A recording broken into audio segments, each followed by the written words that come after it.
Sa ginagalawan nating mundo, maraming mapanghusgang tao.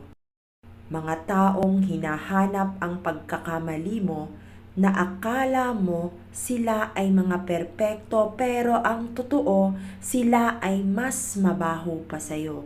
Dapat iwasan mo ang gantong tao pagkaharap mo mabuti sila sa'yo pero sinisiraan ka pagtalikod mo.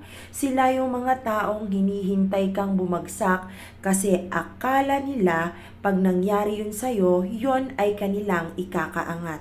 Mga taong kukunin ang simpatsya ng iba para magmukha kang kontrabida at sila ang bida sa ginawa nilang pelikula.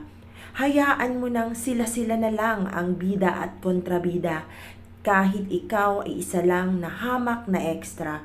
Hayaan na lang ang mga taong ganyan kasi habang ikaw ay kanilang sinisiraan, di nila namamalayan pagkatao nila ang nadudungisan.